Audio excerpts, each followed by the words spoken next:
r/AskReddit. In what way did you lose the genetic lottery? Getting white hair at the age of 9.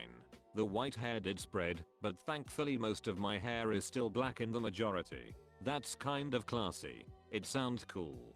I think going through elementary and middle school with it would be hell, but as someone who used to dye their hair constantly, I would have killed to have some white hair in high school. Everyone in my family has baggy dark circles under their eyes, naturally. I inherited it too, made worse by the fact that I have a habit of staying up late. Hey, at least you can easily cosplay as Palpatine.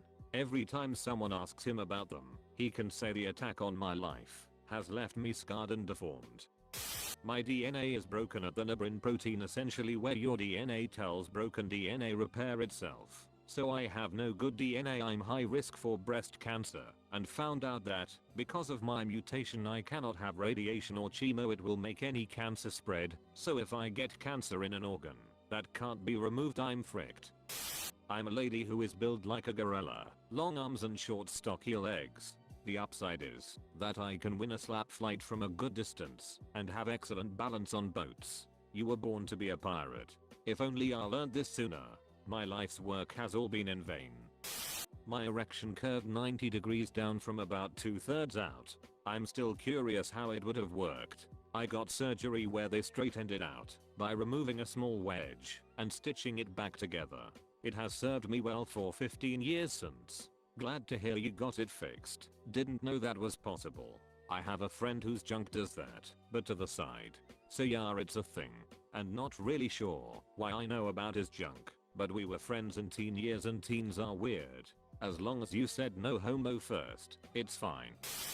When I realized that my nose was growing faster than any other part of my body, Pinocchio, I found you. Autism severe enough to require special consideration, and mild enough that people conclude I don't actually need it. Yes, exactly this. You don't want people to notice, but at the same time, that prevents people from acknowledging your limitations. Ugh, freaking tell me about it. And don't get me started on the when. Are you having kids? You'd be a great mom. No, I freaking won't, Linda. I can barely take care of the train wreck that is my presence, let alone take care of an even bigger, screaming train wreck of a child. Freaking asthma. That crap sucks. Fellow chronic asthmatic here. Indeed it sucks. It's not like we have to, yeah I know, breathe to live. Out of all things people could suck at, you suck at breathing. You need it to be alive, but the oxygen is responsible for aging your cells. So breathing also kills you. Just slowly. That's why I photosynthesize. I have constant digestive problems and stomach pains that get worse when I'm stressed. My sight is so bad that without glasses I can't even recognize someone's face 6 feet in front of me. I have ungrown nails all the freaking time. I have a history of depressive and anxious disorders in my family, and it tends to show on me lately.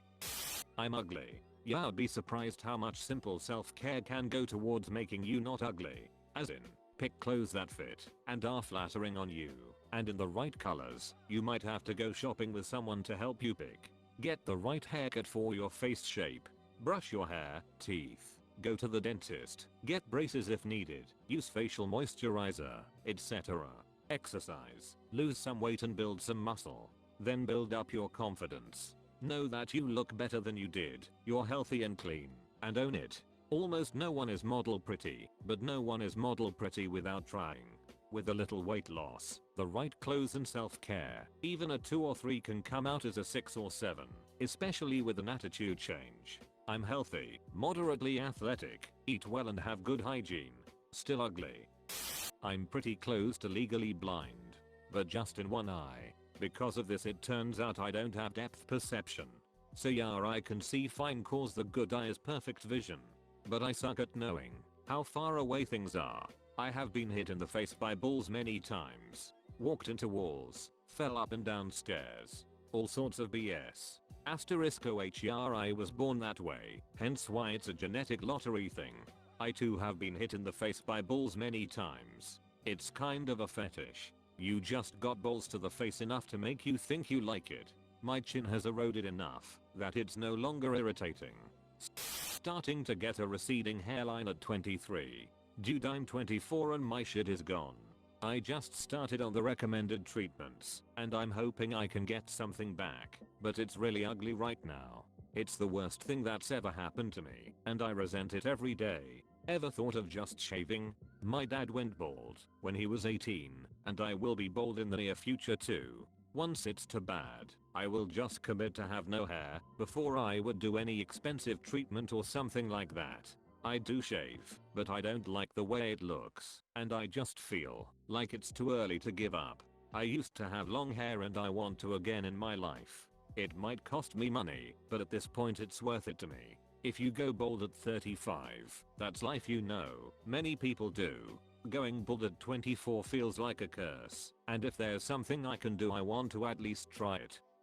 My father is a very handsome man. Classical rugged features. My mother has this exotic, vaguely androgynous face, but paired with a very feminine petite body. My sister and I, both girls, look like a blend of both of our parents, but with my broad shoulders and her 6 feet 2 inch height, we are both often mistaken for MTF. I try to overcompensate with excessively girly clothes, but I have to be very careful with makeup, because if anything it makes me look more masculine.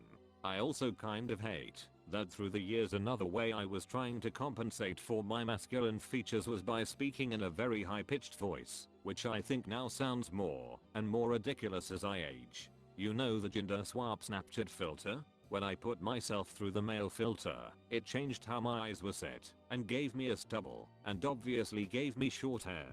When I used the female filter, it changed pretty much all of my features: jawline, chin, nose, lips, eyebrows, the texture of my already long hair. It bummed me out, man. Shit, I'm in a similar genetic situation. Except my dad was apparently ass ugly, and I, a woman, look just like him.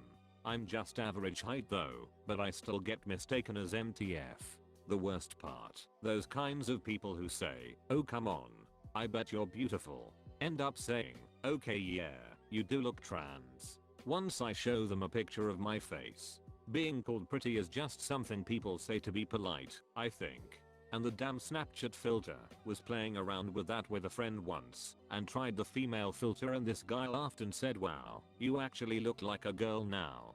I personally feel like I'm some kind of hunchback, a deformed, ugly thing lol. I just want to tell you that this Snapchat filter is shit. I think I look quite female, but this filter made me Asian. But I'm not Asian.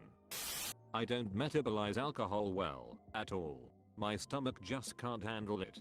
I can have a couple, barely get tipsy, and be completely fine. However, recent example, had 7 beers over the course of 6 showers with friends. Chill night playing board games in a kitchen. Got a bus, but nothing crazy. Drank some water throughout. Ate some food before drinking, and while I was being driven home, felt somewhere between tipsy and lightly drunk, and felt really good. I had paced and managed myself pretty well. I got to my buzz level and maintained it throughout the night. Threw up 3 hours after I stopped drinking, after I had already fallen asleep. From what I would consider to be a moderate and not excessive amount of beer for a 200-pound man. Could be worse, but it's just weird. I pretty much limit myself to not getting drunk at all these days because of this. Edit, I believe they were 6 or 6.5% strength. Not crazy but not Miller Lite Piss either. My point isn't about bragging how much I can or can't drink. If I had shotgunned those over the course of an hour, this would be a different conversation. But this was over the course of an entire night. And to be clear, I was not drunk. Not to the point where you'd expect to be sick at any rate. I didn't even have a hangover because of all the prep work I had done. Hydration, salts, food. But yet I still found myself on the toilet because my stomach wasn't happy. I felt pretty sober when I was on the toilet. Super susceptible to migraines. Passed on from my mum. That shit hurts. Copy/paste from my other comment. I hope you find the solution and feel better soon. I was in a relationship with a woman who had chronic migraine. I did everything to relieve her pain whenever I can. Cold water. Make the room dark and cold. Get her some oil that would help, like peppermint or lavender. Supplements like magnesium. We tried herbs, CBD oils, anything. I would do anything to relieve her pain. I remember watching her sleep after hours of being in pain. It was peaceful. She was so beautiful. I felt so happy. My frick small ass hands. I'm a 6 foot, 190 pound dude, but have the hands of a 15-year-old girl. Pro is that it makes your junk look bigger. Not if you have a small dick to go with your small hands. Then you just look like the same pencil dick being held by a tiny lady, but only when it's in your own hand.